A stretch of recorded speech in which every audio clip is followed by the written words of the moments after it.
Hello everyone. Today we will be discussing about sports assessment and evaluation.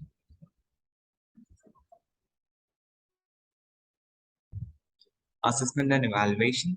Good assessment is dependent upon knowledge of functional anatomy, history, and complete examination. Evaluation means structure governs function. The anatomy is the structure, biomechanics, physiology are the function. The purpose for evaluation is to develop database to establish patient's level of function, plan a treatment program and establish outcomes, evaluate results of the treatment program, and modify the treatment program. Next up, the clinical evaluation sequence. It starts with the history taking, then the inspection, then the palpation, then the functional testing, active and passive range of motion, ligamentous testing, some special tests, and neurological testing. History. Most important portion of the exam to rule out any injury. Any special test should confirm what is learned in the history. The key questions is going to be identify forces on the body. Suppose in an acute injury, what is the mechanism of the injury? And in a chronic injury, are there changes in treatment, routines, equipment, or posture throughout the face? The mechanism, how did the injury occur? The mechanism of action, biomechanics. These histories are very important to rule out any injuries. Some macro trauma, single traumatic force, micro trauma, accumulation of repeated forces. Relevant sounds or sensations about pop and giving away. Location of the symptoms. Is the pain localized? It is referred pain from another source, isolated or diffuse. The onset and duration of the symptoms.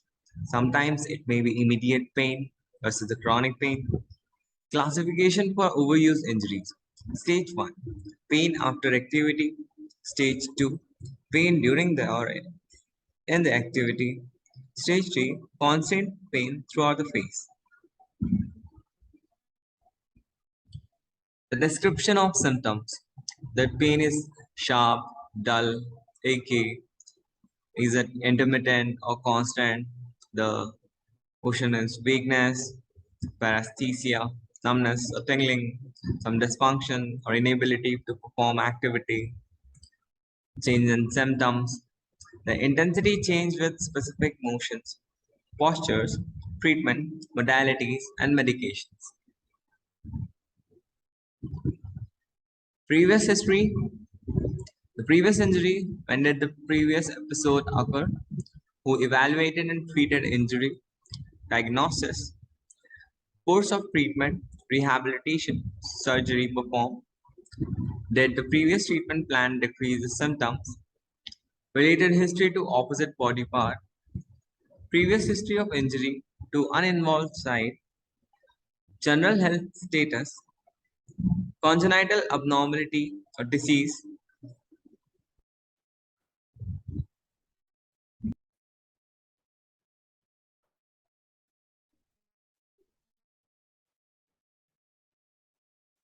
Inspection. We see the gait, the gross deformity, fracture, discoloration, serious bleeding, swelling, is it localized or diffuse, bilateral symmetry, discoloration, keloids, some surgical scars, infection, redness, warmth, pus, swelling, red streaks, lymph nodes, etc. Then we check the girth measurement, swelling, identify joint line using bony landmarks, atrophy in the muscles, make incremental marks at 2, 4, 6 inch from the joint line. Lay tape symmetrically around body. Take 3 measurement and record average. Repeat and record the uninjured limb. Palpation to detect tissue damage, bones, or rule out a fracture. Ligaments, tendons, soft tissue, pulses. Point tenderness to visualize structure which lie beneath fingers. Compare bilaterally. Trigger points, palpated point in muscle which refer pain to another body area. Changes in tissue density or feel of the tissue. It may indicate muscle spasm, hemorrhage, edema, scarring, myositis ossificans. Crepitus, repeated crackling sensation or sound emanating from the joint or tissue. The symmetry, compare muscle tone, bony prominence, increased tissue temperature, indicates active inflammatory process. The range of motion helps to assess functional status. We compare it bilaterally. We test joint, proximal and distal to injured area. The functional testing, active range of motion. The contraindications are immature fracture sites or newly repaired. The cardinal planes, test all planes of range of motion. Painful arc, compression within the range. Functional testing, passive range of motion. Quantity of available movement and feel as it reaches limit of available range of motion. The most accurate method is with the goniometric measurement. The normal antpeel physiology is antpeel is hard when the bone contacting bone elbow extension, soft, the soft tissue approximation at elbow flexion, firm, capsule stretches of MCP joint, ligament stretch, forearm supination, muscle stretch, hip flexion with the knee extended. These are the all places where the antpeel found.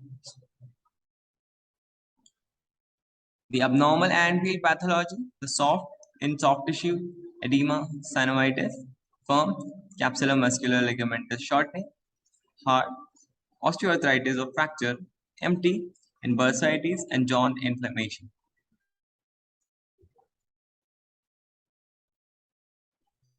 The functional testing of range of motion. Two types of testing, the manual muscle testing. It is the resistance range of motion. We check the power of the muscle. Some by brake test. The contraindications of resisted range of motion. The patient is unable to voluntarily contract the injured muscle. Patient is unable to perform active range of motion. Underlying fracture site is not healed. Involved tissues are not yet healed. Manual resistance stabilizes limb from proximal. Resistance provided distally on the bone to which muscle attaches. Watch for the compensation. Here is a grading system of manual muscle testing by Oxford method. It is 0 to 5, 0, no contraction, 1 with trace, the palpable contractions or no muscle movement, 2 to 5 with this poor, able to move body part through gravity eliminated plane. There is also a figure of contraction in the 1 grading.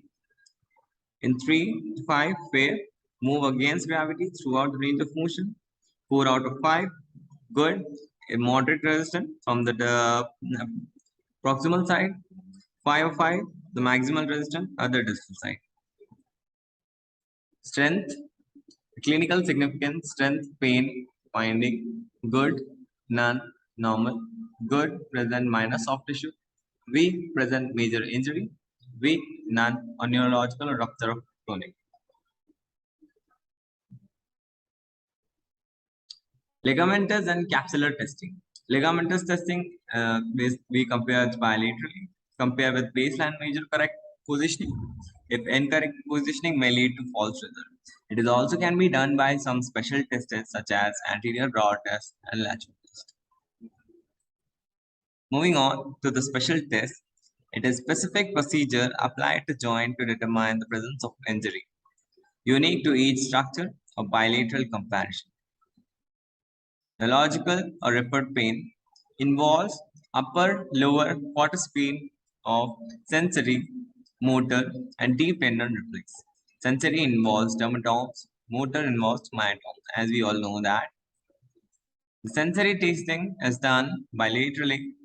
The dermatome, area of skin innervated by a single nerve.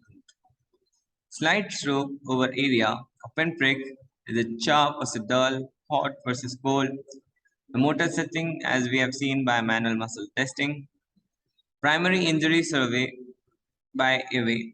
Open the victims by tilting the head back and lifting the chin. Unless spinal injury is suspected, where the jaw thrust technique is safer. Breathing. Listen, look, and feel for the breathing. If the victim is not able to breathe, give two breaths and check for the circulation. Circulation. Check for signs of circulation such as breathing, coughing, or movement. In response to the breath, if there is no sign, start chest compressions or CPR. The cardiopulmonary reagitation, reauscultation. Only individuals properly trained and certified in CPR should practice this application. The Good Samaritan's law protect must helpers from legal actions fought against them, but not if the helper performs procedures for which when he or she is not properly trained. For those trained in CPR, the American Heart Association provides guidelines recommending that we rescuers phone 911 for unresponsive adults before giving CPR. Provide 1 minute of CPR for infants and children to the age of 8 before calling 911 or an emergency. Begin chest compression in the absence of circulation signs, giving about 100 compressions per minute per person over 8 years at a ratio of 15 compressions to 2 breaths. Chest compressions, only CPR is recommended only when the rescuer is unwilling or unable to perform mouth-to-mouth rescue breathing.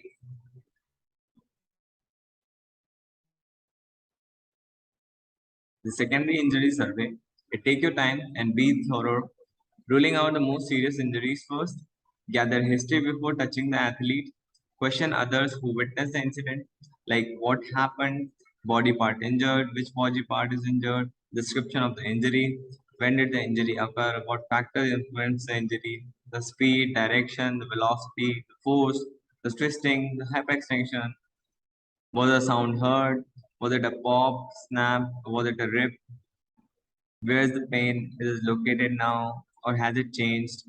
Describe the pain. Is it sharp, dull, stabbing, throbbing? The prior history. Is there any instability, neurological function intact, numbness, weakness, paralysis? As we can see the palpitation from the knee joint, the bulge test. Using your thumb and index finger, melt down any fluid from the knee. Keep this hand in this position. Now with the other hand, stroke the medial side of the knee to empty the medial compartment of fluid. Then stroke the lateral side. Observe the medial side of the knee for any bulging. This may indicate an effusion. Here is, as you can see, there's the assessment of an sports player.